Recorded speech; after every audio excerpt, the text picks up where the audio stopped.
And just finally, just moving away now from some of the tech stuff, this idea of wastage in the current environment. So that sort of consumerism / wastage type issue that we're facing, and obviously there was a lot of panic buying, etc.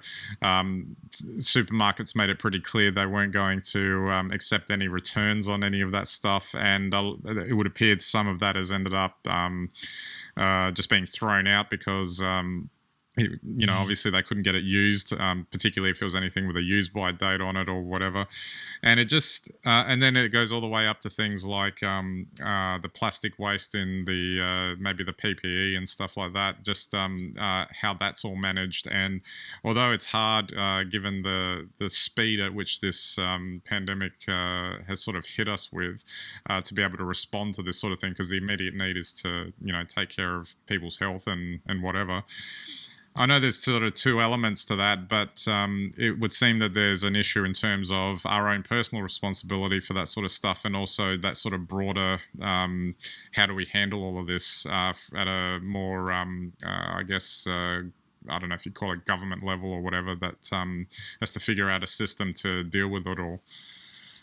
Well, that's right. This is, I thought this was actually a bit of a nothing story. There probably is a problem with this PPE waste at the moment, but whether it's coffee cups, whether it's bottled water or bottled drink, whether it's PPE that's been discarded, we've got a huge problem with waste in this world, and the biggest problem is that we're using what is now an antiquated system to produce these plastic products, and we don't have an alternative.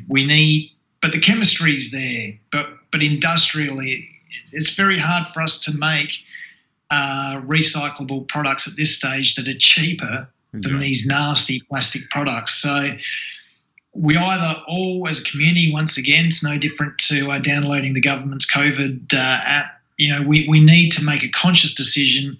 We can rely on government regulation, and I think governments have done a pretty good job. Maybe not enough, but you could argue, but I think at least they're moving this way to ban plastics. But we as consumers just have to stop buying the packaging.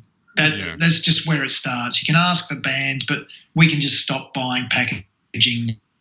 And that's the same for PPE, plastic bottles or anything else. And that's the most important thing in reducing plastic waste. When it comes to the PPE products, we don't have any option at the moment.